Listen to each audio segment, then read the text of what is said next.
suis Rodrigue, créateur de la maison Goya. C'est une maison de souliers premium, homme-femme, destinée à toutes les bourses, avec un détail, une forme, une couleur.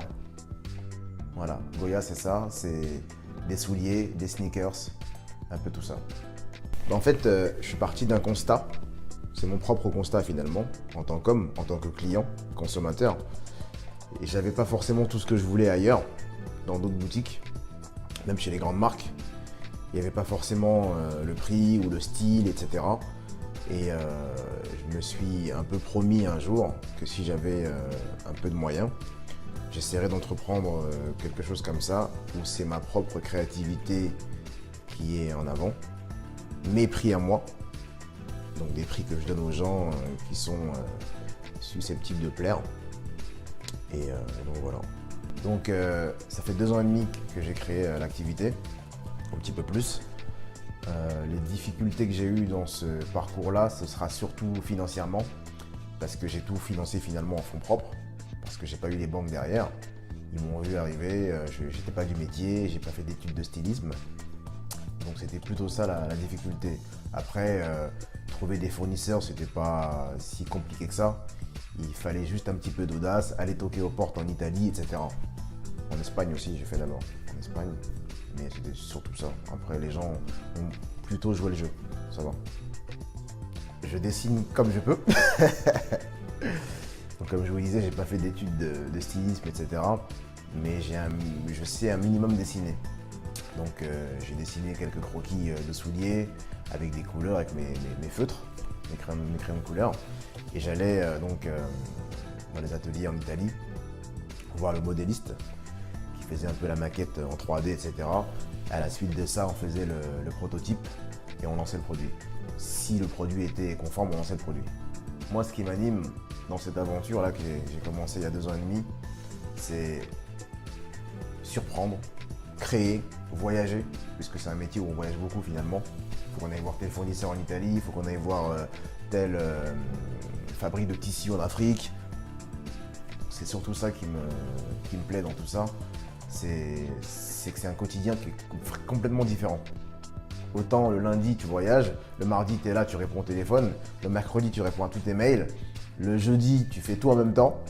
Bon, peut-être pas voyager parce que tu n'as pas le temps, mais tu fais un peu tout dans une journée finalement, enfin dans une semaine plutôt.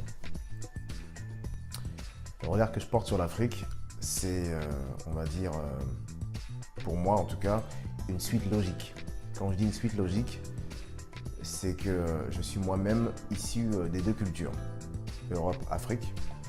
Je suis né ici. J'ai eu la chance d'aller très souvent au pays, au Bénin. Et donc pour moi, commencer l'aventure à Paris, c'est cool, c'est super.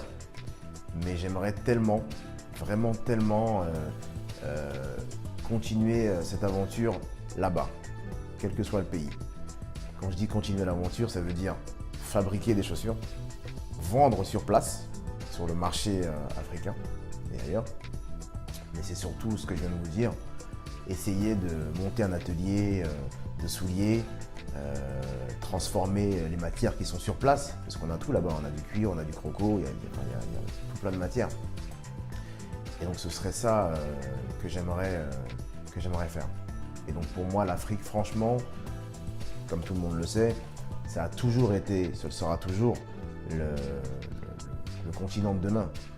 En tout cas, si vous avez un talent quelconque dans le domaine des souliers, stylisme, façonnage, etc., n'hésitez surtout pas à nous faire un clin d'œil, un message, on vous répondra, parce qu'on est vraiment friand de toutes ces choses-là et on aimerait travailler avec des gens du continent.